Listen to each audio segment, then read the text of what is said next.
नमस्ते दोस्तों, एक बार फिर से आपका अपने YouTube चैनल में स्वागत है। सबसे पहले मैं एक ही बात कहना चाहूंगा, बार बार कहता हूं आपको कि अगर आप अपने YouTube चैनल पे नए हैं तो इसको सब्सक्राइब जरूर कर लें, क्योंकि इस पे अपन रेगुलर क्लासेस लेते हैं और जो भी अपने टॉपिक हैं उन टॉपिकों से संबंधित पूरे टॉपिक को अपन बताते हैं।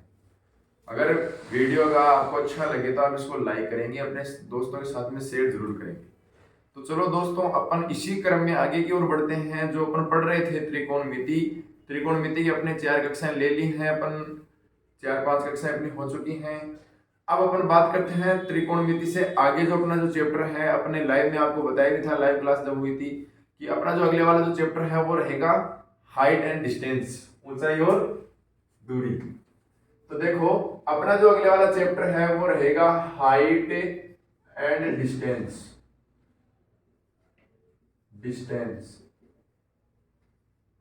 कहने का मतलब जो अगले वाला जो अपना चैप्टर रहेगा वो रहेगा ऊंचाई और दूरी। अपने आपको बताया था कि अपन अब बात करेंगे ऊंचाई और दूरी से संबंधित। तो आज अपन लेकर के आए हैं ऊंचाई और दूरी। तो अपना जो आज का अपना चैप्टर रहेगा वो है ऊंचाई और दूरी। तो देखो दोस्तों, ऊंचाई और दूरी है, ये अपने टॉपिक इसलिए लिया है कि ये जो ऊंचाई और दूरी जो टॉपिक है ये त्रिकोणमिति से संबंधित है। तो त्रिकोणमिति का एक ये पार्ट है ऊंचाई और दूरी। तो अपन बात करते हैं ऊंचाई और दूरी जो है वो क्या है। सबसे पहले मैं आपको बताना चाहूंगा कि जो ऊंचाई और दूरी है वो एक त्रिभुज से ही संबंधित है। त्रिभुज ही अपने बनाएंगे, उसमें ट्रायंगल अपन उसमें बनाएंगे, और उसमें जो अपन ट्रायगोनोमेट्रिक जो अपने रेशियो पढ़े हैं, ट्रायगोनोमेट्रिक रेशियो जो अपने पढ़े हैं, टोटल अपने पढ़े हैं 6। ट्रायगोनोमेट्रिक रेशियो जो है वो 3 ट्रायगोनोमेट्रिक मुख्यतः रेशियो होते हैं, उनके 3 विपरीत हो गए तो उनके टोटल कितने हो जाएंगे, 6 हो जाएंगे। तो अपन उन्हीं के बारे में अपन चर्चा बीच बीच में करेंगे, तो आपको ये बात याद रखनी है। अब अपन यहाँ बात करते हैं कि ऊंचाई और दूरी से अपन संबंधित बात कर रहे हैं, तो अपना जो चैप्टर है वो आज ऊंचाई और दूरी का ही रहेगा। वो आज अपना जो चैप्टर है वो ऊंचाई और दूरी का ही रहेगा। तो अब देखो, यहाँ पर बात कर लेते हैं अपन किस प्रकार से संबंधित सवाल आएगा। तो देखो, सबसे पहले अपन बात कर लेंगे कि यहाँ पर जो अपना एक त्रिभुज रहेगा, ठीक है। यहाँ पर एक अपना त्रिभुज बना लेते हैं कि जो अपना त्रिभुज है ये है ए, ये है बी और ये है सी। तो त्रिभुज ए बी सी जिसमें एक जो है वो राइट एंगल रहेगा, यानी कहने का मतलब जो कोण बी है वो 90 डिग्री रहेगा, जो आपको पहले बता दिया था। और ये जो एक ए है और एक जो है वो सी, ठीक है, ये जो रहेंगे अपने थीटा रहेंगे। अब अपन बात करते हैं कि इसमें अगर b का मान 90 डिग्री है तो कहने का मतलब जो a है और जो c है उनका मान भी कितना आएगा, 90 डिग्री आएगा, क्योंकि त्रिभुज के जो तीनों एंगल हैं उनका कोण अपना होता है 180 डिग्री होता है, यानी a और c दोनों का मान कितना आएगा, 90 डिग्री आएगा। अब इसमें अपन बात करेंगे कि एक तो देखो मुख्यतः इसमें कौन से पॉइंट होते हैं। मुख्य पॉइंट इसमें ये होते हैं कि अगर अपने को एक तो भुजा दी हुई होगी और एक भुजा अपने को ज्ञात करनी है। एक भुजा दी गई है, प्लस एक भुजा ज्ञात करनी है। कहने का मतलब दोस्तों, इसकी ये कंडीशन रहेगी कि जो अपनी भुजा है वो एक भुजा तो दी गई है और एक भुजा है, उस भुजा का मान अपन निकालते हैं। यानी जो भुजा अपने को दी गई है, जो भुजा अपने को निकालनी है, उन दोनों के बीच में जो संबंध होता है, उन संबंध को लेकर के अपन ट्रायगोनोमेट्रिक रेशियो से अपन, यानी उसमें अगर लंब और कर्ण, आधार और लंब, इनके बीच में जो भी संबंध होता है, जैसे मान लो कहीं पर अपने को अगले ने कह दिया कि ये अपने पास में आधार है, ये लंब है, ये कर्ण है, और अगले ने मान लो ये दे दी कि ये जो है वो 10 मीटर है, ठीक है, और ये अपने को फाइंड करनी है, ठीक है, और इसमें एंगल दिया जाएगा, कोण दिया जाएगा, ये 10 मीटर दे दी, ये अपने को फाइंड ज्ञात करनी है। तो देखो, ये है आधार, ये है लंब, यानी यही बात अपने मुख्य पॉइंट है कि भुजा दी गई होगी एक तो, और एक अपने को ज्ञात करनी है।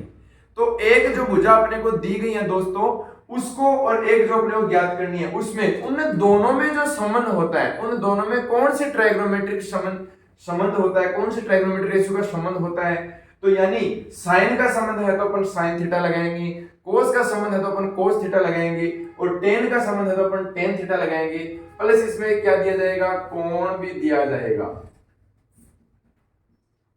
और अगर कोण नहीं दिया जाता है, कई बार क्या है कि एंगल भी पूछ लेता है, तो कोण नहीं दिया जाता है तो अपने को ये दोनों भुजा दी जाएगी। और अपन तीसरी इसमें जो विशेष अपनी बात रहेगी वो रहेगी, एक तो होता है ऊनियन कोण, एक तो रहता है ऊनियन कोण और एक रहता है अवनमन कोण। अवनमन कोण, तो देखो एक तो होता है ऊनियन कोण और एक होता है अवनमन कोण। तीन मुख्यतः अपने इसमें पॉइंट रहेंगे। अच्छा, एक रहता है इसमें त्रिकोणमितीय अनुपात, त्रिकोणमितीय अनुपात। जो अपने पास में त्रिकोणमितीय जो अनुपात होते हैं, एक होता है साइन थीटा, एक होता है कोस थीटा, एक होता है टेन थीटा। ये दोस्तों आपको याद रखना है कि मुख्यतः तीन त्रिकोणमितीय अनुपात होते हैं, एक होता है साइन थीटा, एक होता है कोस थीटा, एक होता है टेन थीटा। अब देखो इस तीन त्रिकोणमितीय जो होते हैं, इन तीनों के तीन विपरीत होते हैं, यानी साइन का जो विपरीत होता है वो होता है कोसेक थीटा, जो आपको त्रिकोणमितीय में अच्छे तरीके से समझा दिया है। और कोस का जो विपरीत होता है वो होता है सेक थीटा, यानी उल्टा। और टेन का जो होता है वो कोट थीटा होता है। ये बात आपको याद रखनी है। अब मैं यहां चर्चा कर रहा था कि मान लो ये टेन यानी 10 मीटर दी गई है और ये मान नहीं दिया गया है, तब अपन इसमें कौन सा संबंध लगाते हैं। अब यहां अपन देखेंगे कि इसमें ये तो है आधार और ये है लंब, और जब लंब और आधार की बात करते हैं, जब लंब और आधार की बात करते हैं, यानी इसमें कौन सा लगाएंगे, टेन लगाएंगे या लगाएंगे कोट। यानी आपको याद रखना है कि जो अपना एक फॉर्मूला होता है वो आपको याद करवाया था कि आप इस प्रकार से याद कर लेंगे इनको। यानी साइन जो होता है वो होता है लंब बटे कर्ण, और कोस जो होता है वो होता है आधार बटे कर्ण, और टेन जो होता है वो होता है लंब बटे आधार। यानी यहां पर यही था कि भाई ये 10 मीटर दिया गया, ये अपने को ज्ञात करनी है, तो जो भुजा अपने को दी गई है जो उसमें ज्ञात करनी है वो क्या है, एल और ए, यानी लंब और आधार, परिपेंडिकुलर और एक बेस है। अब ये जो परिपेंडिकुलर और बेस जो होता है वो किसमें संबंधित है, किससे संबंधित है, यानी वो टेन का मान।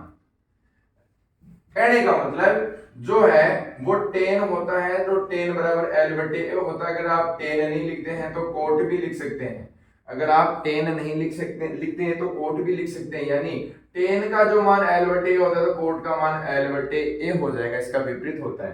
तो अगर इस प्रकार सवाल पूछ रहे हैं भाई आधार का मान पूछ दिया गया है, लंब का मान पूछ लिया, तो अपने को या तो टेन थीटा का फॉर्मूला लगाना है या किसका लगाना है, कोट थीटा का लगाना है। यानी ये बात आपको यहां पता कर लेनी है। चित्र बनाते ही अपन ड्राइंग बनाएंगे, ड्राइंग बनाते ही अपने को ये बात पक्के कर लेनी है कि अपनी जो है कौन सी भुजा दी गई है, कौन सी भुजा अपने को ज्ञात करनी है। जो भुजा अपने को दी गई है, जो भुजा अपने को ज्ञात करनी है वो अपन यहाँ नोट कर लेंगे, और उसी से संबंधित अपन यहाँ त्रिकोणमितीय अनुपात यानी त्रिकोणमितीय रेशियो, जो भी ट्राइगोनोमेट्रिक रेशियो वो अपन यहाँ लिखेंगे।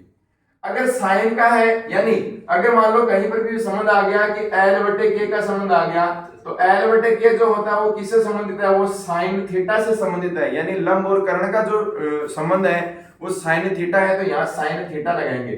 थीटा जो होता है, थीटा जो होता है, थीटा वो जो होता है वो एंगल होता है, आपको अच्छी तरीके से पता है इस बात का। यानी यहाँ थीटा जो एंगल है वो अपने को मान दिया जाएगा, कोण का मान अपने को दिया जाएगा। ठीक है, कोण जो है वो इसमें दो प्रकार से होते हैं, एक का नाम है ऊनियन और एक का नाम है अवनमन।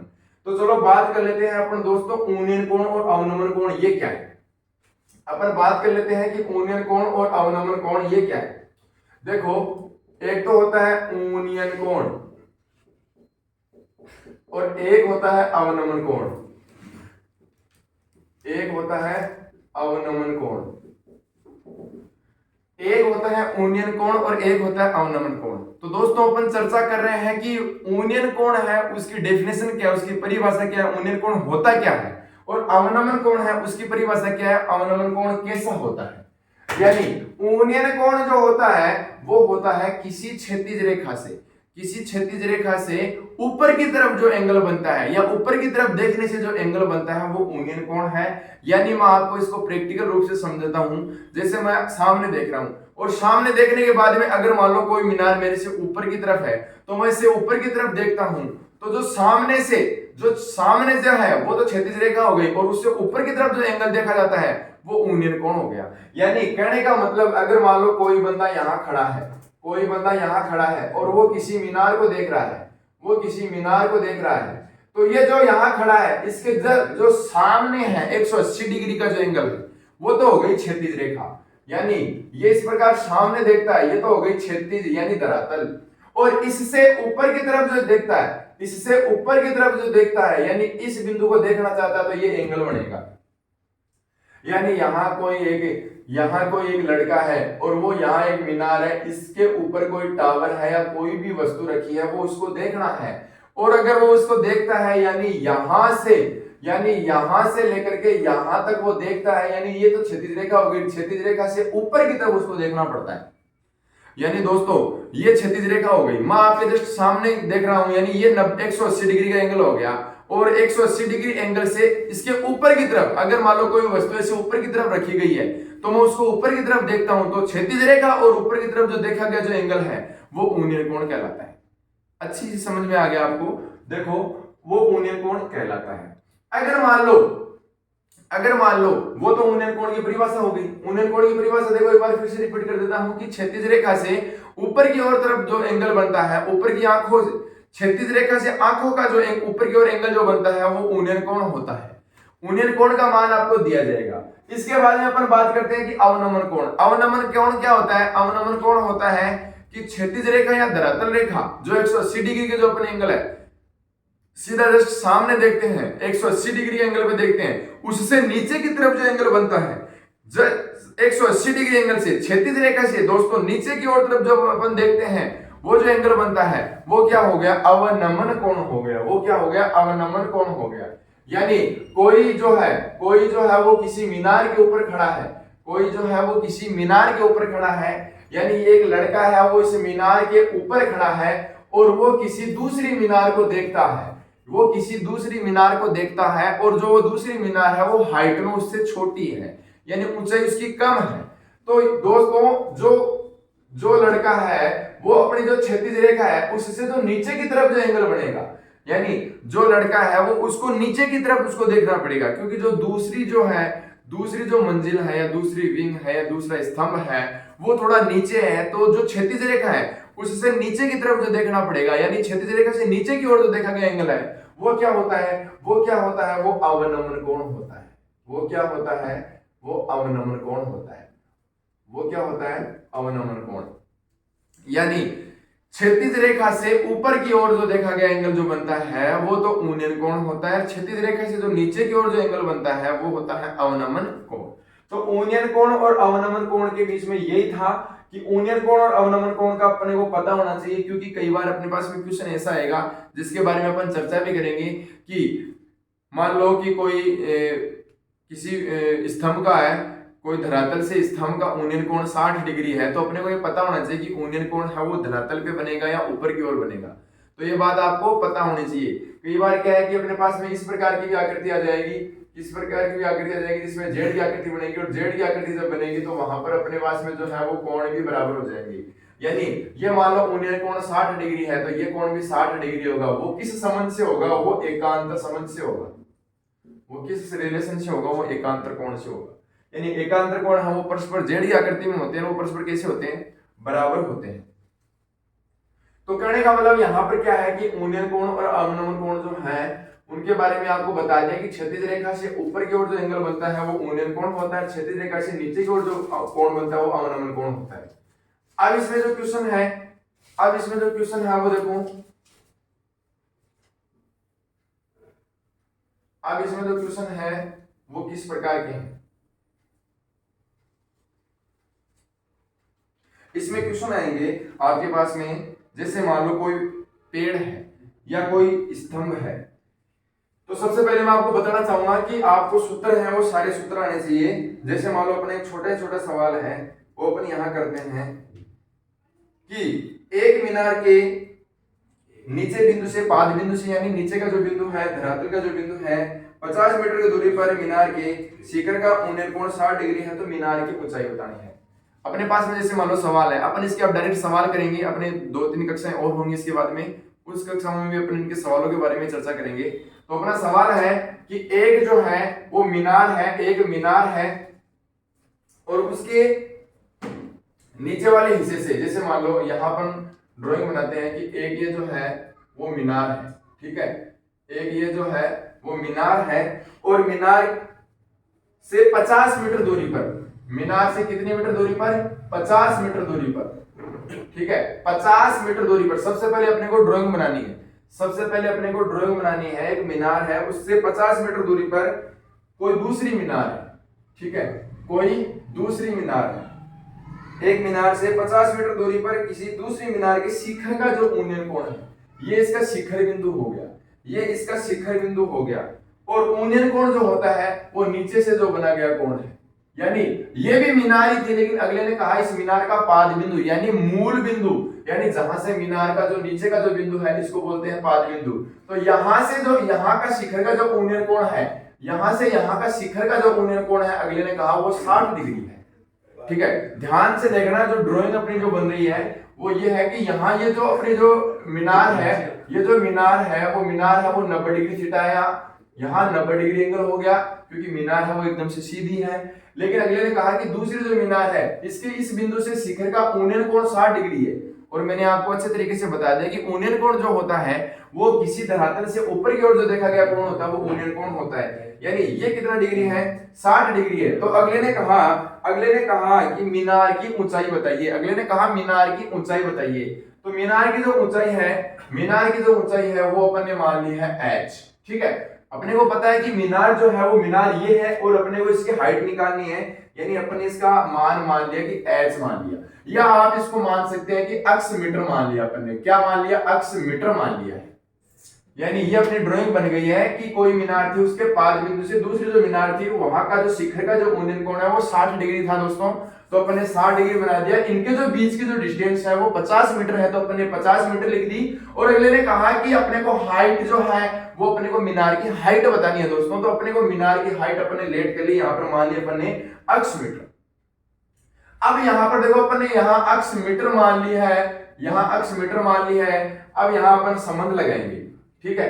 अब यहाँ अपन संबंध लगाएंगे कि जो अपनी ड्राइंग है उस ड्राइंग से अपन अब संबंध लगाएंगे कि अपने पास में जो थीटा है, वो है 60 डिग्री। थीटा जो है वो 60 डिग्री है। और यहाँ पर अपन लिख लेंगे कि अपने को पता है दोस्तों, जो अपने ट्राइगोनोमेट्रिक में पढ़ा है कि थीटा की जो सामने की भुजा होती है वो होती है लंब, यानी लंब का मान है वो है अक्ष मीटर, और इसके बाद में आधार जो है वो है 50 मीटर। अब मैं आपसे एक बात बताना चाहूंगा कि यहां पर जो भुजा अपने को वही दो भुजा लिखनी है, एक तो जो दी गई है, एक जो ज्ञात करनी है। सबसे पहले मैंने आपको मुख्यतः पॉइंट यही बताया था कि एक भुजा जो आपको दी गई है और एक भुजा जो आपको निकालनी है, वो दोनों लिख लीजिए। वो दोनों अपन ने लिख ली, लंब और आधार। लंब का मान अपने को ज्ञात करना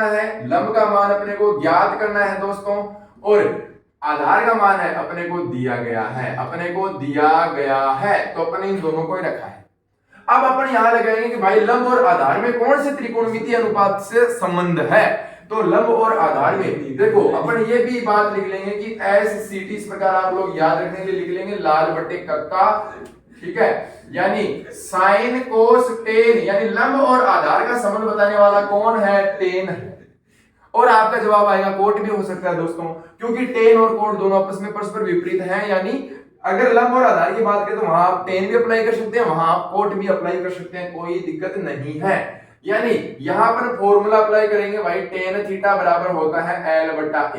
यानी टेन थीटा दोस्तों, टेन थीटा बराबर L का मान है। अगर मान लो मैंने इसको B बिंदु मान लिया, इसको A मान लिया, इसको C मान लिया, यानी यहां मैं लिखूंगा कि लंब का मान मैंने अगर मान लो BC लिखा बटे आधार का मान मैंने AB लिखा, यानी टेन थीटा का मान मैंने लिखा 60 बराबर, यानी लंब का मान है अक्ष बटे आधार का मान है 50। अब अपने को यहाँ याद रखना है, यहाँ आपको याद रखना था टेबल से, जो आपको टेबल बताई गई है ट्राइगोनोमेट्रिक की, यानी थीटा जो है वो टेन 60 का मान दोस्तों कितना होता है, तो टेन 60 का मान जो होता है वो √3 होता है। इसी प्रकार टेन 30 का मान 1/√3 होता है। इसी प्रकार टेन 45 का मान 1 होता है।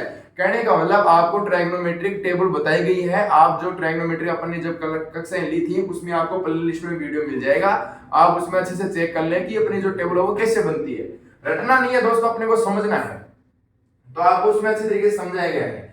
तो ये आप यहां लिखेंगे टेन जो 60 है, टेन 60 का मान होता है √3, टेन 60 का मान √3 लिख दिया बराबर अक्ष बटे 50। यहाँ करेंगे क्रॉस मल्टीप्लाई यानी वज्र गुणा करेंगे दोस्तों, क्योंकि अपने को जो वैल्यू है वो अक्ष की चाहिए, यानी अक्ष को 1 से गुणा करेंगे तो अक्ष आ जाएगा बराबर में आ जाएगा 50√3। अगर अपने पास में ऑप्शन में ये है, अपने पास में ऑप्शन में था कि 50√3 मीटर, तो अपना ऑप्शन वो सही हो जाएगा। अगर आगे भी है, क्योंकि √3 का मान होता है 1.732, ठीक है, अगर अपन ये भी रखेंगे तो यहाँ से अपना और वैल्यू अपनी इसकी निकाल सकते हैं, यानी अक्ष का जो मान है, अक्ष का मान जो है दोस्तों वो आ गया 50√3 मीटर। और 50√3 जो अपने हाइट जो मीनार की मानी है वो अपनी मानी है कि अक्ष मानी थी, और अक्ष का जो मान है वो आ गया 50√3 मीटर। यानी इसी के साथ में अपना ये सवाल कंप्लीट है। फिर से रिपीट कर देता हूं, एक सवाल था, किसी मीनार थी, उसके पाद बिंदु से कोई दूसरी मीनार थी, उसके शिखर का उन्नयन कोण 60 डिग्री था, यानी उसके शिखर का उन्नयन कोण 60 डिग्री था, और उनकी जो दूरी है बीच की वो अपने पास में 50 मीटर दी गई थी, और अपने को हाइट पूछी थी किसकी, मीनार की पूछी थी, तो अपने मान ली उसको अक्ष मान ली। अब अपने को वो दो भुजा लिखनी है, जो एक को ज्ञात करनी है, एक अपने को दी गई है। अपने को दी गई थी आधार, ज्ञात करनी है लंब, थीटा का मान 60 डिग्री, तो अपन लंब और आधार में संबंध बताने वाले त्रिकोणमिति को रख देंगे, त्रिकोणमिति अनुपात को रख देंगे, तो यहाँ tan आ जाएगा, tan का जो अपन संबंध लगाएंगे तो अक्ष की जो वैल्यू है वो आ जाएगी 50√3 मीटर, क्योंकि इकाई जो वो मीटर में दी गई है। तो यहाँ अक्ष का मान जो आ गया वो अपनी हाइट है, यानी मीनार की हाइट, अतः अपना आंसर कितना आ गया, मीनार की हाइट बराबर 50√3। तो इस प्रकार के सवाल अपन इस हाइट और डिस्टेंस में करेंगे। तो आज के लिए दोस्तों इतना ही, बाकी बात अपन करेंगे अगले वाली क्लास में। तब तक आप लोग जुड़े रहिए, इनसे संबंधित जो भी सवाल है वो अपन अगली वाली कक्षा में बताएंगे। आज के लिए इतना ही, इसी के साथ में धन्यवाद दोस्तों।